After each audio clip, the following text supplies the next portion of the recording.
Alright, here's the drip system. I'm starting to finish it off. I did that side. You can see how I just ran the 1/2 inch line all the way down just because I have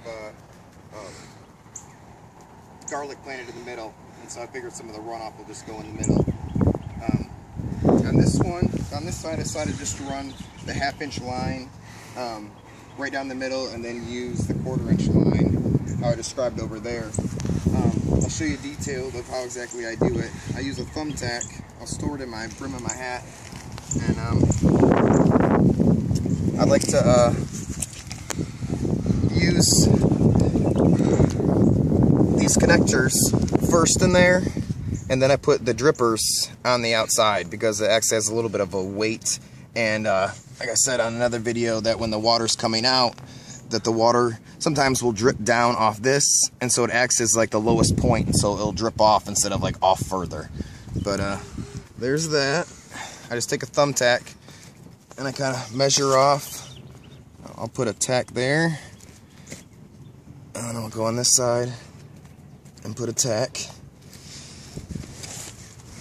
And then the kit came with this little tool. Yeah, it's purple, but whatever.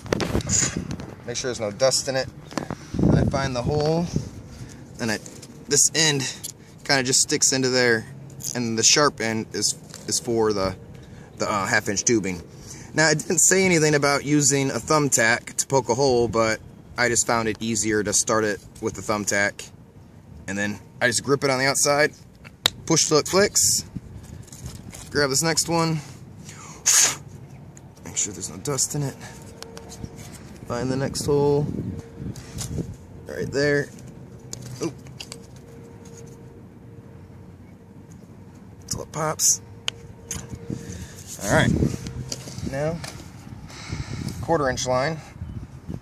I have different ways. Sometimes I make sure there's nothing in there, and then the sharp end into the end this way,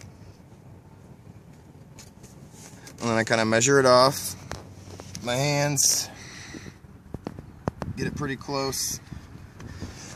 And one thing on some of these, actually on most of them, after I've connected it nice and tight, especially with those 1/2 inch lines, it is really hard to pull apart, almost where I just cut it out and then put a new piece, and then I have a few spare pieces in a bag that still have a little bit of 1/2 inch line attached to the fitting, just because as hard as I pull, the line will just start stretching instead of come off.